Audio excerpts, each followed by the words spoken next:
আসসালামু আলাইকুম, আমি লিমন। গত ক্লাসে আমি তোমাদের সংখ্যা পদ্ধতির ইতিহাস সম্পর্কে আলোচনা করেছিলাম। আজকের ক্লাসে আমি তোমাদের সংখ্যা পদ্ধতির ধারণা সম্পর্কে আলোচনা করব। সংখ্যা পদ্ধতির ধারণা আলোচনা করতে গিয়ে আগে আমাদের জানতে হবে যে সংখ্যা পদ্ধতি কি বা সংখ্যা পদ্ধতি কাকে বলে। হ্যাঁ, আমরা সংখ্যা পদ্ধতি আগে জানি যে সংখ্যা পদ্ধতি কি। সংখ্যা পদ্ধতি কি?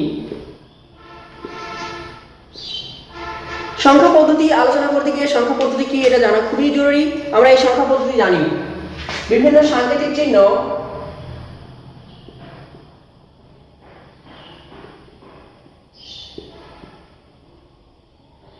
বা প্রতীক ব্যবহার করে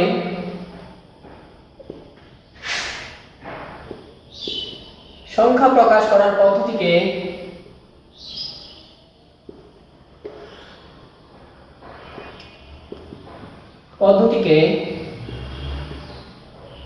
সংখ্যা পদ্ধতি বলে।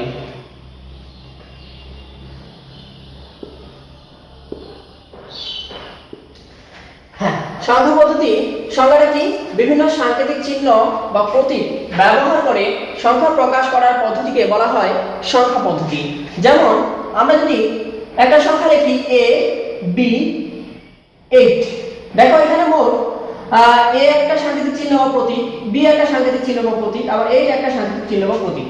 অর্থাৎ a b 8 মিলে একটা সংখ্যা করতে হয়েছে। এই সংখ্যাটা হচ্ছে কোন ধরনের সংখ্যা? হেক্সাডেসিমাল সংখ্যা। অর্থাৎ এই হেক্সাডেসিমাল প্রকাশ করার জন্য আমরা a b 8 লিখে একটা সংখ্যা প্রকাশ করলাম। যেহেতু সংখ্যা প্রকাশ করতে গিয়ে আমরা a b 8 বিভিন্ন সাংকেতিক চিহ্ন ব্যবহার করেছি, এই ধরনের পদ্ধতিগুলো বলা হয় সংখ্যা পদ্ধতি। এই সংখ্যা পদ্ধতি মোট 4 প্রকার। কত প্রকার? 4 প্রকার। এক নাম্বার দশমিক সংখ্যা পদ্ধতি। দশমিক সংখ্যা পদ্ধতি।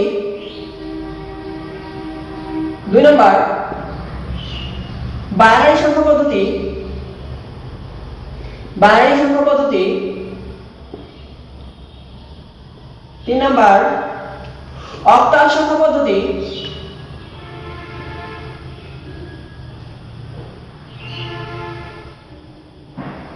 4 নাম্বার হেক্সাডেসিমাল সংখ্যা পদ্ধতি।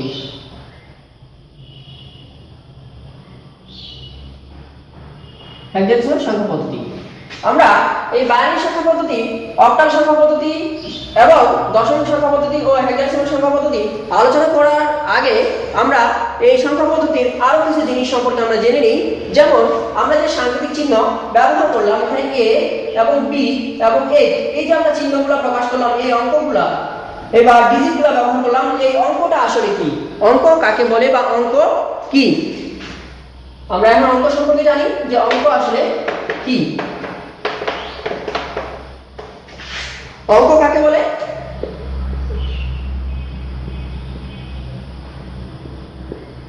অঙ্ক কাকে বলে? সংখ্যা পদ্ধতিতে যে বিশেষ সাংকেতিক চিহ্ন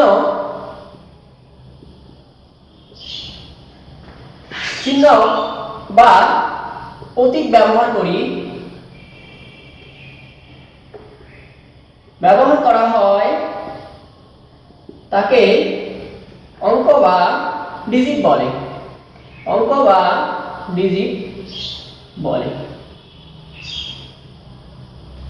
হ্যাঁ, যেমন আমরা যদি একটা সংখ্যা লিখি, মনে করো 1508114, আমরা এখানে একটা অঙ্ক লিখলাম। দেখো এই সংখ্যাটিতে বা এই সংখ্যাটিতে মোট কতটি অঙ্ক? 1 একটা অঙ্ক, 5 একটা অঙ্ক, 0 একটা অঙ্ক, 8 একটা অঙ্ক, 4 একটা অঙ্ক। মোট এখানে দেখো এই সংখ্যাটি মোট 1 2 3 4 5 5টি অঙ্কের সমন্বয়ে গঠিত। তার মানে এই সংখ্যাটা প্রকাশ করার জন্য আমরা এখানে 1 5 0 8 4 এই অঙ্কগুলো ব্যবহার করেছি। তাহলে দেখো সংখ্যা পদ্ধতিতে যে বিশেষ সাংকেতিক চিহ্ন বা প্রতীক ব্যবহার করা হয়, আমরা যদি a b c d 8 ধরি, তাহলে এখানে দেখো এই যে একটা অঙ্ক বা এই যে একটা সংখ্যা পদ্ধতি, এই সংখ্যা পদ্ধতিতে মোট a b c d D 8 এই অঙ্কগুলোর সমন্বয়ে এই সংখ্যাটি গঠিত হয়েছে। তার মানে বোঝা যাচ্ছে যে সংখ্যা পদ্ধতিতে যে বিশেষ চিহ্ন বা সাংকেতিক যে বিশেষ চিহ্ন বা প্রতীক ব্যবহার করা হয় তাকে বলা হচ্ছে কি সংখ্যা পদ্ধতি। এখন তাকে বলা হয় অঙ্ক। অর্থাৎ সংখ্যা পদ্ধতিতে মনে করো এটা একটা সংখ্যা পদ্ধতি বা এটা একটা সংখ্যা, এই সংখ্যাতে আমরা যে ব্যবহৃত 15084 অঙ্কগুলো ব্যবহার করলাম বা প্রতীকগুলো ব্যবহার করলাম, সেই প্রতীকগুলোকে বলা হয় কি অঙ্ক বা ডিজিট। আবার দেখো a b c d 8 এই সংখ্যাতে মোট আমরা যে প্রতীকগুলো ব্যবহার করেছি বা চিহ্নগুলো ব্যবহার করেছি a b c d 8 এগুলাকে প্রত্যেকটাকে বলা হয় এক একটি কি অঙ্ক বা ডিজিট। অঙ্ক ডিজিট আলোচনা করতে গিয়ে আমাদের এখানে আরেকটা জিনিস চলে আসে, সেটা হচ্ছে বিট। বিটটা খুবই গুরুত্বপূর্ণ। বিটটা খুবই গুরুত্বপূর্ণ। এই বিট আসলে কি?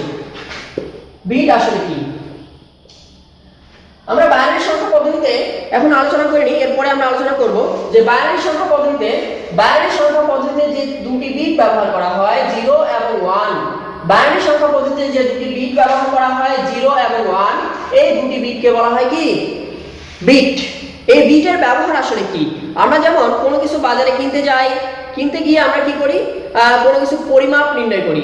যেমন মনে করো যদি আমরা কোনো তরকারি কিনি তাহলে আমরা কি কেজিতে ওজন নেই, বা যদি আমরা তরল যেমন তেল যদি কিনি তাহলে তো আমরা লিটারে ওজন নেই। হ্যাঁ, আবার যদি আমাদের নিজের ওজন পরিমাণ নির্ণয় করি তাহলে সেই ক্ষেত্রে আমরা একটা একক ব্যবহার করি, তাই না? ঠিক তেমনি আমরা যে বর্তমানে যে ডিজিটাল ইলেকট্রনিক্স গুলো রয়েছে, যেমন পেন ড্রাইভ আমরা সবাই ব্যবহার করি, এছাড়াও র্যাম রয়েছে, আমরা যখন কম্পিউটার কিনতে যাই হার্ড ডিস্ক রয়েছে। এই হার্ড ডিস্কের যে তোমার পরিমাপের যে এককটা রয়েছে, সেই পরিমাপের এককটাকে বলা হয় কি পরিমাপের এই ক্ষুদ্রতম এককগুলোকে বলা হয় বিট। যেমন র্যাম যদি আমরা কিনতে যাই, মনে করো 10 জিবি র্যাম যদি আমরা কিনি, বা 8 জিবি যদি আমরা একটা র্যাম কিনি, সেই র্যামটা 8 জিবি কিনতে গেলে সেটা কি হয় 8 গিগাবাইট, তাই না? আবার হার্ড ডিস্ক কিনতে যাই, হার্ড ডিস্কের যে ক্ষুদ্রতম একক সেটাকে বলা হচ্ছে কি বিট। এছাড়াও পেন ড্রাইভ আমরা সবাই ব্যবহার করি, পেন ড্রাইভের যে ক্ষুদ্রতম একক সেটাকে বলা হচ্ছে কি বিট। যদিও এটা বাইরে আলোচনা করতে হয়, এরপরে আমরা বাইরে আলোচনা করব। দেখো এখানে কিন্তু সেটা বাইরে প্রকাশ করা হচ্ছে গিগাবাইট।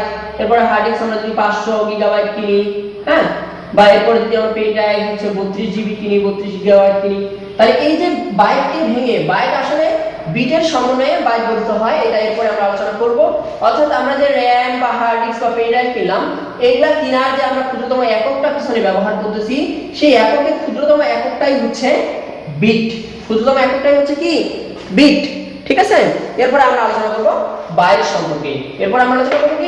বাইট সম্পর্কে। বাইট কি?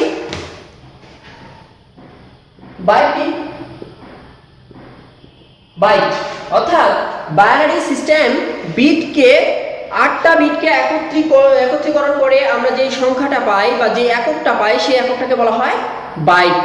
8 বিটকে একত্রীকরণ করে আমরা যে এককটা পেয়ে থাকি, সেই এককটাকে বলা হয় কি বাইট। 8 বিটকে আমরা একত্র করে যে একক ব্যবহার করা হয়, যে একক পাই, তাকে বলা হয় বাইট। হ্যাঁ, যেমন 8 বিট সমান সমান 1 বাইট। আবার 1024 বাইটে 1 কিলোবাইট। আবার 1024 কিলোবাইটে 1 মেগাবাইট। 1024 মেগাবাইটে 1 গিগাবাইট। 1024 গিগাবাইটে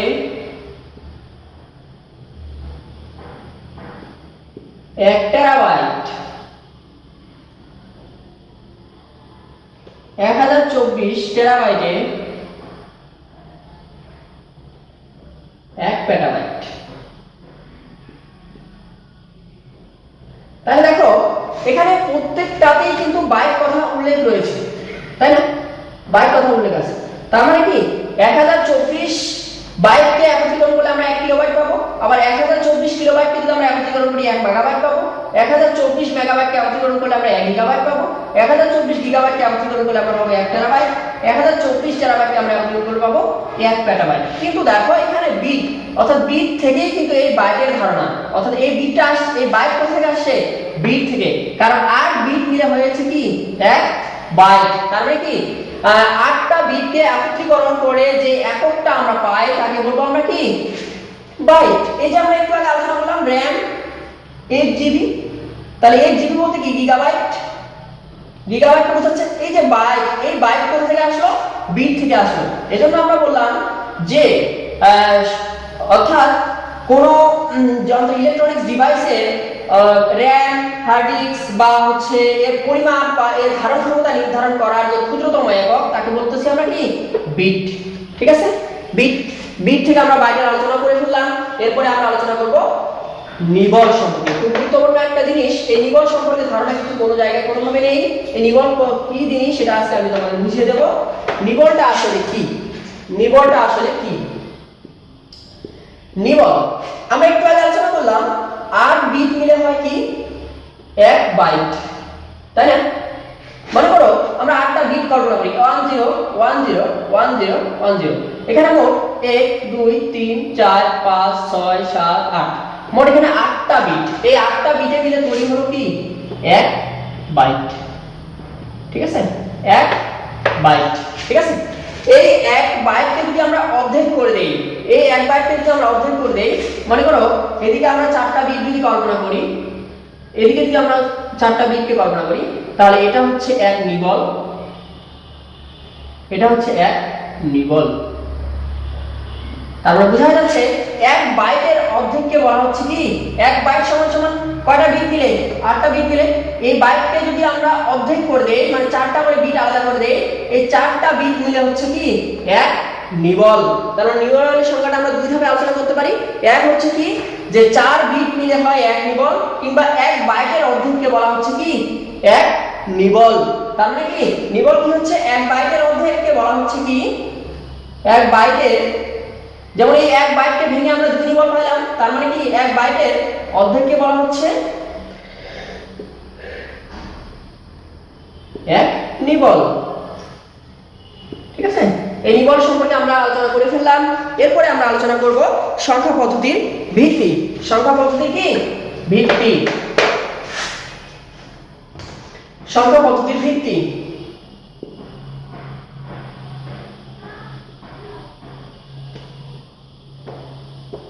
সংখ্যা পদ্ধতির ভিত্তি আসলে কি? ভিত্তিটা বা বেজ আসলে কি? এই ভিত্তি আর বেজ আমাদের সবার আগে জানতে হবে যে ভিত্তিটা আসলে কি। অর্থাৎ কোন সংখ্যা পদ্ধতিতে ব্যবহৃত মৌলিক চিহ্ন বা অঙ্কের মোট সংখ্যাকে বলা হচ্ছে কি তার ভিত্তি। যেমন দশমিক সংখ্যার ভিত্তি আমরা 10 ধরি, কারণ দশমিক সংখ্যা মোট 10টি অঙ্কের সমন্বয়ে গঠিত, যার কারণে এর বেজ কিন্তু 10। বাইনারি সংখ্যা 2টি অঙ্কের সমন্বয়ে গঠিত, তাই বাইনারির বেজ কি 2। অক্টাল সংখ্যা মোট 8টা অঙ্ক নিয়ে গঠিত, তাই এর বেজ 8। হেক্সাডেসিমাল সংখ্যা মোট 16টা অঙ্ক নিয়ে গঠিত, তাই এর বেজ 10। তাহলে আমরা সংখ্যাটা যদি সুন্দর করে লিখি তাহলে কি হচ্ছে, কোন সংখ্যা পদ্ধতিতে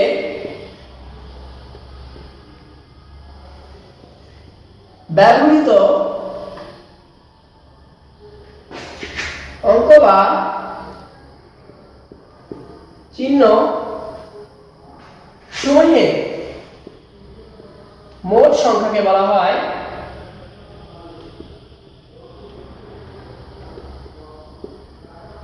কি ভিত্তি, বেজ বা ভিত্তি বা বেজ।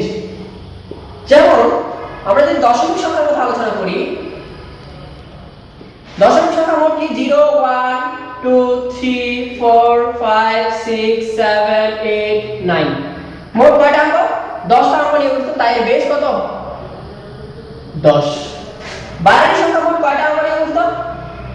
2টা অঙ্ক, সেটা কি 0 এবং 1, তাই এর বেজ কত 10। অক্টাল সংখ্যা কয়টা অঙ্ক নিয়ে গঠিত? 8টা, 0 1 2 3 4 5 6 7, তাই এর বেজ কত 8। হেক্সাডেসিমাল মোট 16টি, 0 1 2 3 4 5 6 7 8 9 A B C D E F তাই বেস কত 16 দেখো সুপ্রিয় শিক্ষার্থীরা আমরা কি বললাম কোন সংখ্যা পদ্ধতিতে ব্যবহৃত অঙ্ক বা চিহ্ন সমূহের মোট সংখ্যাকে বলা হয় তার ভিত্তি বা বেস যেমন মনে করো দশমিক সংখ্যা মোট 10টি অঙ্কের সমন্বয়ে গঠিত তাই এর বেস কত 10 বাইনারি সংখ্যা মোট 2টি অঙ্কের সমন্বয়ে গঠিত তাই এর বেস কত এর বেস 2 এর বেস 2 আবার অক্টাল সংখ্যা মোট 8টি অঙ্ক নিয়ে গঠিত তাই এর বেস কত 8 হেক্সাডেসিমাল সংখ্যা মোট 16টি অঙ্ক নিয়ে গঠিত তাই এর বেস কত 16 তাহলে বেস এবং ভিত্তি আমাদের সম্পূর্ণ সুন্দর করে ধারণা দেওয়া হলো তাই না তাহলে বেস এবং ভিত্তি কি জিনিস আমরা সুন্দর করে জানতে পারলাম এখন এই সংখ্যা পদ্ধতি দুই প্রকার সংখ্যা পদ্ধতি কত প্রকার দুই প্রকার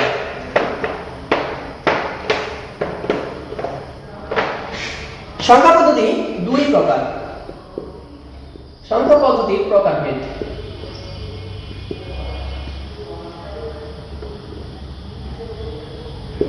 সংখ্যা পদ্ধতি কত প্রকার দুই প্রকার এক নন পজিশনাল সংখ্যা পদ্ধতি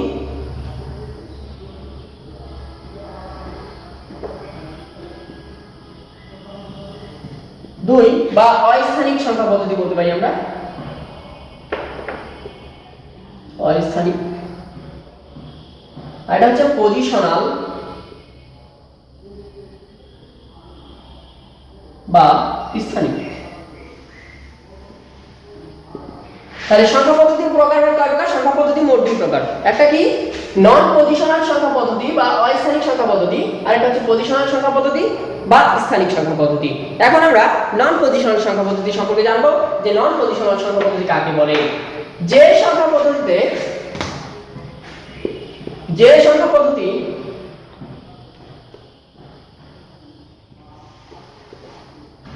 স্থানিক মান থাকে না বা তার অবস্থানের উপর নির্ভর করে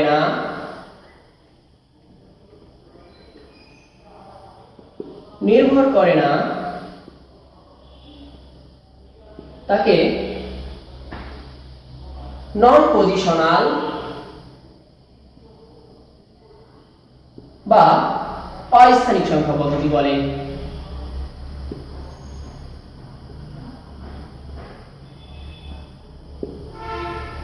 যেমন দেখো আমি এখানে একটু আলোচনা করি যে নন পজিশন তার মানে কি এর পজিশন নেই আবার দেখো অস্থানিক মানে স্থানিক মান নেই তার মানে কি আমরা এর নাম থেকেই কিন্তু আমরা এর সংজ্ঞা দিতে পারি কিভাবে দেখো নন পজিশন মানে কি তার অবস্থান নেই তা বা অবস্থানের উপর নির্ভর করে না এরপর দেখো অস্থানিক বলতে কি তার স্থানিক মান থাকে না তার মানে কি দেখো যে সংখ্যা পদ্ধতিতে স্থানিক মান থাকে না বা তার অবস্থানের উপর নির্ভর করে না তাকে বলবো আমরা কি নন পজিশনাল সংখ্যা পদ্ধতি বা অস্থানিক সংখ্যা পদ্ধতি যেমন হচ্ছে যদি আমরা v কে কল্পনা করি v বলতে রোমানরা 5 কে বুঝতো তাই না আমরা যদি v এর পরে i বসিয়ে দেই তাহলে আমরা 6 কে বোঝাই তার মানে কি দেখো v এর সামনে বা পিছনে আমরা যদি কোনো কিছু যোগ করে দেই বা 4 কে বোঝাই তাহলে দেখো তার অবস্থান কিন্তু পরিবর্তন হচ্ছে কি করে কিন্তু তার মান যেটা ছিল সেটাই যেমন v কিন্তু এখানে আছে তার মানে 5 কে বোঝাচ্ছে v এর পরে i আছে মানে 6 কে বোঝাচ্ছে v এর পরে v এর সামনে i আছে মানে কি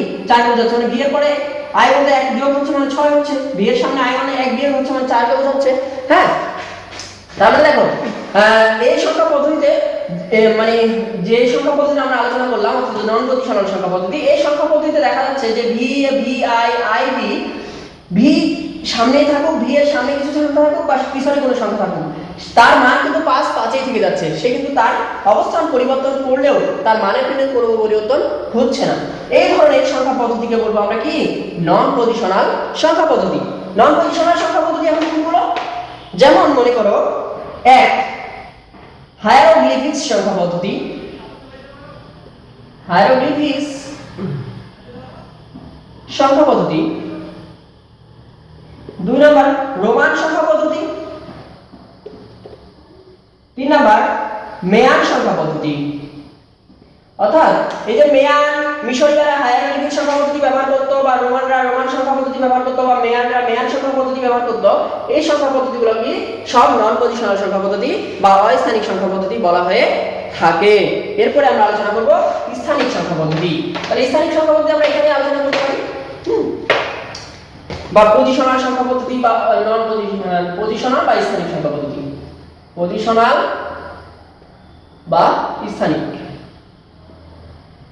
তার মানে যে সংখ্যা পদ্ধতিতে স্থানিক মান থাকে বা তার অবস্থানের উপর নির্ভর করে তাকে বলবো আমরা কি পজিশনাল বা স্থানিক সংখ্যা পদ্ধতি। দেখো ওই সংখ্যাটাকে শুধু আমরা একটু পরিবর্তন করে দিলাম, ওটা স্থানীয় মান ছিল না কিন্তু এটা স্থানীয় মান থাকে, ওটা অবস্থানের উপর নির্ভর করে না, এটা অবস্থানের উপর নির্ভর করে, তাকে কিন্তু আমরা ওটাকে বলতাম নন পজিশনাল, এটাকে বলতাম আমরা পজিশনাল। তার মানে পজিশনাল সংখ্যা পদ্ধতির সংজ্ঞাটা হচ্ছে কি যে সংখ্যা পদ্ধতিতে স্থানীয় মান থাকে বা তার অবস্থানের উপর নির্ভর করে তাকে পজিশনাল সংখ্যা পদ্ধতি বা স্থানিক সংখ্যা পদ্ধতি বলা হয়ে থাকে। যেমন আমরা আলোচনা করি 1 এবং 8, কিংবা শুধু আমরা একটা অংশ দিয়ে আলোচনা করি, যদি 8 আলোচনা করি তাহলে আমরা 8 কে বুঝি। যদি 8 এর পিছনে আমরা 1 যোগ করে দেই, সেখানে আমরা v এর পিছনে 1 যোগ করে দিয়েও কিন্তু সেটা কি হয়েছিল, v এর সাথে 1 যোগ হয়ে 6 হয়ে গিয়েছিল, মানে 5 এর সাথে 1 যোগ হয়ে যেমন v এর সাথে 1 যোগ করে আমরা কি বুঝেছিলাম 6 কে বুঝাইলাম। কিন্তু এখানে দেখো তো 8 এর সাথে যদি আমরা 1 পিছনে বসাই দেই তাহলে 8 কি 8 এর আগে 9 হওয়ার কথা, এই অনুযায়ী এটা কি 9 হওয়ার কথা, সেটা কি হবে, সেটা হবে না, সেটা পরিণত হয়ে যাবে কোথায় 81 তে। অর্থাৎ এখানে 8টা ছিল একক স্থানীয় অঙ্ক, এখানে কিন্তু 8টা দশক স্থানীয় অঙ্ক। দেখো দেখি তার স্থানীয় মানের তার অবস্থান পরিবর্তন করলে তার স্থানীয় মানের একটা পরিবর্তন আসছে না। তাই দেখো এখানে ছিল 8টা একক স্থানীয় অঙ্ক, কিন্তু 8টা এই জায়গায় কিন্তু 8টা হয়ে গেল দশক স্থানীয় অঙ্ক। তার মানে বোঝা যাচ্ছে যে এর স্থানিক মান থাকে, তার মানে 8 এর আগে পিছে যদি আমরা কোনো কিছু যোগ করে দিই তার অবস্থানে পরিবর্তন করে ফেলে, তার অবস্থানে পরিবর্তন করলে কি তার মানের একটা পরিবর্তন হয়ে যায়। তার মানে কি যেহেতু মানের পরিবর্তন হয় তার মানে তার পজিশনের উপর নির্ভর করে সে কোন পজিশনে আছে সেটা দ্বারা। আমরা যদি এখানে আরেকটা সংখ্যা যোগ করি, 8 এর সামনে যদি আমরা 1 যোগ করে দিই তাহলে দেখো 8 এর সামনে 1 যোগ করে দিয়ে কি 4 হয়ে যাওয়ার কথা ছিল, নন পজিশন অনুযায়ী 4 হয়ে যাওয়ার কথা ছিল। যেমন আমরা v এর সামনে যে i যোগ করে 4 হয়ে গেছিল তাই না, তাহলে 8 এর সাথে 1 যোগ হয়ে 7 হওয়ার কথা ছিল তাই না, বিয়োগ হয়ে, কিন্তু এখানে কি সেটা হইছে, এখানে দেখো 8 এর পিছনে 1 যোগ হয়ে সেটা 18 তে পরিণত হয়ে গেছে। তার মানে কি তার অবস্থানের পরিবর্তন ঘটাচ্ছে, তার অবস্থানে যেহেতু পরিবর্তন ঘটাচ্ছে তার মানে কি যে সংখ্যা পদ্ধতি অর্থাৎ এই সংখ্যা পদ্ধতিতে তার স্থানীয় মান থাকে এবং তার অবস্থানের উপর নির্ভর করে, যার কারণে এই ধরনের সংখ্যা পদ্ধতিকে বলা হয় কি নন পজিশনাল সংখ্যা পদ্ধতি, পজিশনাল সংখ্যা পদ্ধতি। পজিশনাল সংখ্যা পদ্ধতি তিনটি উপাদানের সমন্বয়ে গঠিত, অর্থাৎ পজিশনাল সংখ্যা পদ্ধতি প্রকাশ করার জন্য তিনটি উপাদানের প্রয়োজন, তিনটি উপাদান। এক নম্বর কি সংখ্যাটিতে কোন ধরনের সংখ্যা সেটা নির্ধারণ করতে হবে। যেমন বাইনারি 1, সংখ্যাটিতে ব্যবহৃত অঙ্কগুলোর নিজস্ব মান, সংখ্যাটিতে ব্যবহৃত অঙ্কগুলোর নিজস্ব মান, নিজস্ব মান, এবং সংখ্যাটিতে এবং সংখ্যা পদ্ধতির বেজ, সংখ্যা পদ্ধতির বেজ এবং অঙ্কগুলোর অবস্থান বা স্থানীয় মান, সংখ্যাটিতে অঙ্কগুলোর অবস্থান বা স্থানীয় মান, ঠিক আছে, স্থানীয় মান। এই সংখ্যা পদ্ধতিতে সংখ্যা পদ্ধতি পূর্ণাংশ এবং ভগ্নাংশ ভাগ করার জন্য এখানে একটা পয়েন্ট ব্যবহার করা হয়, সেই পয়েন্টটাকে বলা হয় কি রেডিক্স পয়েন্ট। অর্থাৎ আমরা যদি একটা সংখ্যা লিখি, মনে করো 1 2 5, পয়েন্ট 1 2 5, আমরা জানি পয়েন্টের আগের অর্থাৎ দশমিকের আগের সংখ্যাটাকে বলা হয় পূর্ণ সংখ্যা, দশমিকের পরের সংখ্যাটাকে বলা হয় ভগ্নাংশ সংখ্যা। পূর্ণ সংখ্যা পজিশনের সংখ্যা পদ্ধতিতে পূর্ণ সংখ্যা এবং ভগ্নাংশের সংখ্যাকে আলাদা করার জন্য যে পয়েন্টটা বসানো হয় সেই পয়েন্টটাকে বলা হয় রেডিক্স পয়েন্ট। সেই সংখ্যার পয়েন্টটাকে কি বলা হয় রেডিক্স পয়েন্ট। যেমন আমরা আরেকটা জিনিস আলোচনা করি, যদি 1 2 5.125 ব্যবহার করি, এখানে 1টাকে বলা হয় MSB বিট, MSB বিট বা মোস্ট সিগনিফিকেন্ট বিট, বা বাংলায় আমরা বলতে পারি সর্বোচ্চ গুরুত্বের অঙ্ক। আর সবার শেষে যে বিটটা দেখতে পাচ্ছ সেটাকে বলা হয় এলএসবি বিট বা লিস্ট সিগনিফিকেন্ট বিট।